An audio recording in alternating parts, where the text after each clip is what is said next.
জীবন থেকে পালানো যায় না, পিছু ছাড়ে না কর্মফল, অমীমাংসিত থেকে যায় জীবনের অনেক হিসেব। এমন গল্পে দস্তয়েভস্কির দ্য জেন্টল স্পিরিট গল্প অবলম্বনে একক মঞ্চ নাটক ভাসানে উজান। বৃহস্পতিবার সন্ধ্যায় শিল্পকলার স্টুডিও থিয়েটার হলে নাটকটির প্রথম প্রদর্শনী। বিস্তারিত জানাচ্ছেন সুমনা সুমি।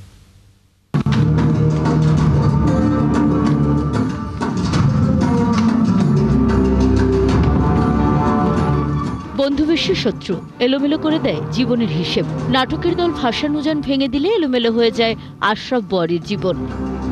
যেই দেশ আমাকে আশ্রয় দিয়েছে সেই দেশের বিরুদ্ধে আপনি যুদ্ধ ঘোষণা করেছেন।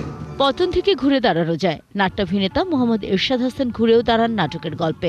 নিঃসঙ্গতা পিছু ছাড়ে না, আশেপাশের চরিত্রগুলো বারবার একা করে দেয়। একজন মানুষ নিঃসঙ্গ অবস্থায় ছিল, সে আবার নিঃসঙ্গ হয়ে গেল। তার স্ত্রী মারা গিয়েছে এবং রাতে সে প্রচণ্ড রকমের ভয়ঙ্করভাবে সে বিলাপ করছে। এবং সেই অবস্থায় আমি এই শেষ একটা যে ডায়লগটা দেই, যে মানুষ ভালো থাকতে চাইলেই কি ভালো থাকা যায়, এটা আসলেই সত্যি। এবং এই ঘটনাটা আপনি যখন নাটকটা দেখবেন আপনি বুঝতে পারবেন যে এই নাটকটা আসলে আপনার জীবনের, আমার জীবনের গল্পের সাথে কিন্তু রিলেটেড। এবং দেখবেন যে প্রত্যেকটা ঘটনা কোনো না কোনো সময় আমাদের সাথে ঘটেছে।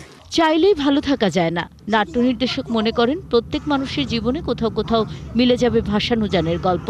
নাটকটির বিষয়বস্তু হচ্ছে মানুষের অন্তর্দহন, আধুনিক জীবনের যে টানাপোড়েন এবং নিঃসঙ্গতা, এই নিয়ে যে মানসিক মনস্তাত্ত্বিক যে দ্বন্দ্ব, সেটি হচ্ছে নাটকের মূল বিষয়বস্তু। বর্তমান বিশ্ব বাস্তবতায় আমরা সামাজিক, অর্থনৈতিক, রাজনৈতিক বিভিন্ন কারণে একটা নিঃসঙ্গতার মধ্যে দিয়ে যাচ্ছি। নিঃসঙ্গতা যখন চূড়ান্ত লেভেলে যায় তখন মানুষ একা একা কথা বলতে বাধ্য হয় এবং সেটাই মনোলগ। স্বামী বিবেকানন্দ থিয়েটারের 25তম প্রযোজনা মঞ্চনাটক ভাসানে উজান। শুক্রবার নাটকের উদ্বোধনী শোতে উপস্থিত থাকবেন অভিনেত্রী ফেরদৌসী মজুমদার। কচিলতার মতো বউ আমার মরে গেল।